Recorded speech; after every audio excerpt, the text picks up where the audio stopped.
दिल्ली के जंतर मंतर पर आज मुख्यमंत्री अरविंद केजरीवाल उनके सभी विधायक पार्षद उनके कार्यकर्ता यहाँ पर प्रदर्शन कर रहे हैं। दरअसल जो बिल केंद्र सरकार ने दिल्ली के मुख्यमंत्री की शक्तियाँ कमज़ोर करने के लिए पेश किया है, उसी के विरोध में आम आदमी पार्टी के सभी मंत्री पार्षद, मुख्यमंत्री, डिप्टी सीएम सभी हैं। सबसे पहले शुरुआत होने वाली है प्रदर्शन की। सबसे पहले पहुंचने वालों में राजेंद्र पाल गौतम है, दिल्ली सरकार में मंत्री हैं। सर, 4 जुलाई 2018 को उस दौरान भी 2018 में भी ये ही मुद्दा उठा था, शायद जब नजीब जंग एलजी थे, और उस समय भी सुप्रीम कोर्ट ने 15 की बात 2018 सुप्रीम कोर्ट का जो आदेश था 4 जुलाई 2018 की बात है, जब उन्होंने दिल्ली का बॉस कौन ये तय कर दिया था। तो अब फिर दोबारा से केंद्र सरकार वहाँ पे जा रही है, तो क्या मंशा नज़र आ रही है उनकी? मैं समझता हूँ इश्यूज़ थे, जिन इश्यूज़ को लेके कन्फ्लिक्ट होता था, जिसकी वजह से माननीय सर्वोच्च न्यायालय में जाना पड़ा। और माननीय सर्वोच्च न्यायालय की 5 जज की बेंच ने अगस्त 2018 में जब जजमेंट दिया और उन्होंने तय कर दिया कि अब दिल्ली के अंदर सरकार दिल्ली की चुनी सरकार होगी, एलजी सरकार नहीं होंगे। नंबर 2, उन्होंने ये भी तय कर दिया कि कौन से क्षेत्र एलजी साहब के पास रहेंगे और कौन से सब्जेक्ट दिल्ली सरकार के पास रहेंगे। उन्होंने ये भी तय कर दिया कि जो दिल्ली सरकार के पास सब्जेक्ट रहेंगे उनकी फाइलों को एलजी साहब के पास भेजने की ज़रूरत नहीं है, उनकी निर्णयों की सूचना एलजी साहब को देना जरूरी होगा। उसके बाद से दिल्ली सरकार के अगर आप काम की गति देखें तो काम की गति काफ़ी ज़्यादा बढ़ी है, और उसी की वजह से लोकप्रियता दिल्ली की सरकार के काम की वजह से लोकप्रियता दिल्ली के अंदर बढ़ी, और वो दिल्ली की कोई जनता ने फिर 70 में से 62 सीट दिल्ली की आम आदमी पार्टी की को दी हैं और सरकार को बनाया है। उससे भारतीय जनता पार्टी अंदर ही अंदर बुखलाई हुई है। वो ये सोचती है कि दिल्ली में 22 साल से वो सत्ता से बाहर है, और वही बीजेपी एक ऐसी पार्टी जो दिल्ली को पूर्ण राज्य का दर्जा दिलाने की सबसे ज़्यादा बात करती थी। यहाँ तक कि खुराना जी इस मुद्दे पर सबसे ज़्यादा लड़ते थे, और आडवाणी जी तो जब जो उप प्रधानमंत्री थे वो एक बिल तक लेके आए थे संसद के अंदर, लोकसभा में बिल भी इंट्रोड्यूस किया था जिसमें दिल्ली को पूर्ण राज्य का दर्जा देने की बात थी। अब पूर्ण राज्य का दर्जा तो चलो बाद की चीज़ है, जो कुछ एक कानून के तहत government of NCT of Delhi act के तहत जो अधिकार दिल्ली की सरकार को दिए गए और माननीय सर्वोच्च न्यायालय में जिसको निर्धारित कर दिया, अब उन अधिकारियों को भी छीनने की ये साजिश इस बिल के माध्यम से भारतीय जनता पार्टी की केंद्र की सरकार लेके आई है।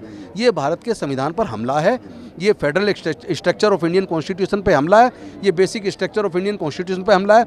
इस तरह अगर जनता की चुनी सरकार के हक अधिकार छीने जाएंगे तो फिर कोई भी सरकार, मुझे नहीं लगता कि वो जनता के लिए उस तेज़ी से काम कर पाएगी जिस तेज़ी से दिल्ली की सरकार कर पा रही है। इसलिए हम इस विरोध को कर रहे हैं और निवेदन करते हैं माननीय प्रधानमंत्री जी से कि आप इस बिल को तुरंत वापस लीजिए, ये गलत है, ये प्रजातंत्र के खिलाफ है। पेश कर चुके हैं बिल, हालांकि उससे पहले किसी कानूनों के भी 5 जून को जो लॉकडाउन था उस दौरान वो हो गया, उसके लिए वो बिल, कृषि कानून वाले बिल पास कर दिए गए, उसके लिए अब तक लाखों किसान बॉर्डर पे बैठे हैं। तो आपको लगता है कि अब पेश कर दिया है तो इसके लिए पीछे हटेगी बीजेपी, जबकि किसान कानून जैसे मुद्दे पर नहीं हट रही है? नहीं, एक्चुअली कृषि कानून पे वो पीछे इसलिए नहीं हट रही है क्योंकि जो कृषि से संबंधित जो कानून, जो बिल बना कच्चा, जब तक वो कच्चे बिल भी नहीं बने थे तब तक मोदी जी के मित्रों ने बड़े बड़े गोडाउन बना लिए थे। और उससे पहले आपको पता होगा भंडारण की एक सीमा हुआ करती थी, कालाबाजारी अलाउड नहीं थी। भंडारण की सीमा से ज़्यादा अगर कोई भंडारण करता तो उस पर मुकदमा दर्ज होकर जेल जाना पड़ता। तो चूँकि जिन मित्रों के चुनावी चंदे के दम पर ये केंद्र में जीत के आए हैं, ये उनकी वफादारी उनके प्रति है। देश के किसानों के प्रति, मजदूरों के प्रति, देशवासियों के प्रति इनकी वफादारी नहीं है। इसके बाद लगातार इसीलिए महंगाई बढ़ रही है। जो लोग कहते थे 30 रुपये लीटर पेट्रोल हम देंगे, उन्होंने 100 रुपये लीटर पे पहुंचा दिया। 2014 के शुरू में $108 प्रति बैरल कच्चे क्रूड ऑयल के दाम थे इंटरनेशनल मार्केट में, और तब भारत में मैक्सिमम जो पेट्रोल का प्राइस 72 रुपये लीटर था। और जब वो गिरते गिरते 20-25 पे आ गया, तब भी इन्होंने उसका फ़ायदा, जो सस्ता कच्चा तेल खरीद रहे थे, उसका फ़ायदा देश की जनता को नहीं दिया। तो ये वो सरकार है जो पूंजीपतियों के लिए काम करती है।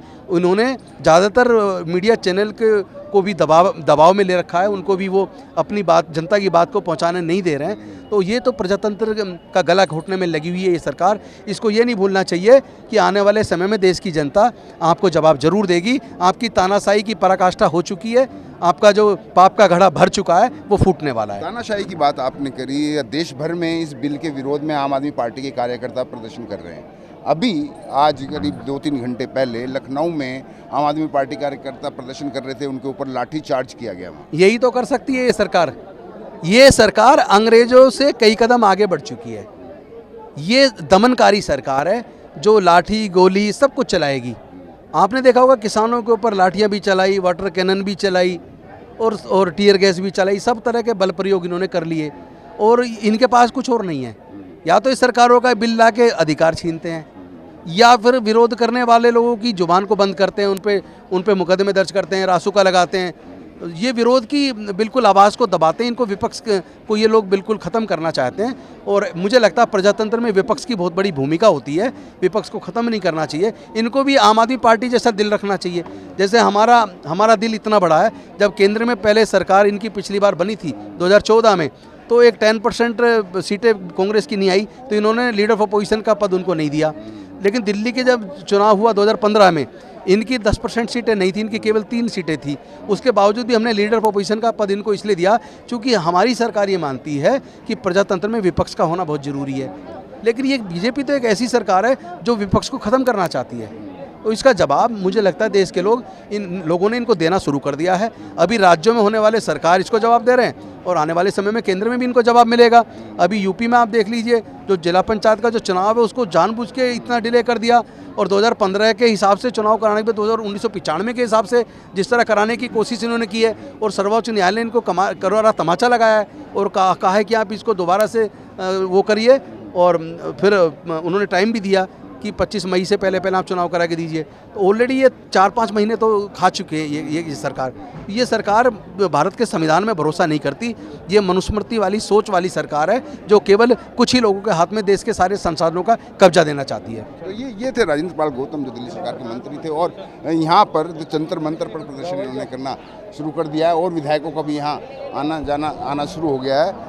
लेकिन अभी तक जो मुख्यमंत्री हैं वो नहीं आए हैं, कार्यकर्ता यहाँ पहुँचना शुरू हो गए हैं। कुल मिला के जिस तरीके से आम आदमी पार्टी के कार्यकर्ता देश भर में प्रदर्शन कर रहे थे, लखनऊ में भी प्रदर्शन किया, वहाँ लाठीचार्ज हुआ, तो उसको लेकर भी दिल्ली सरकार में मंत्री राजेंद्र पाल गौतम का कहना है कि तानाशाही रवैया, जो अंग्रेज जिस तरीके से रवैया किया करते थे उस तरीके का रवैया ये सरकार लगा रही है। इस तरीके के आरोप जो है वो आम आदमी पार्टी के जो नेता हैं, मंत्री हैं, वो भाजपा सरकार पर लगा रहे हैं।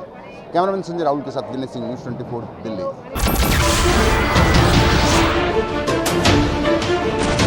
नमस्कार, मैं हूं मानक गुप्ता। अगर आपको हमारा ये वीडियो पसंद आया हो तो इसे लाइक और शेयर जरूर करें और हाँ, हमें सब्सक्राइब और फॉलो करना ना भूलें ताकि आप देश और दुनिया की कोई खबर मिस ना करें। तो जुड़े रहिए हमारे साथ और देखते रहिए न्यूज़ 24।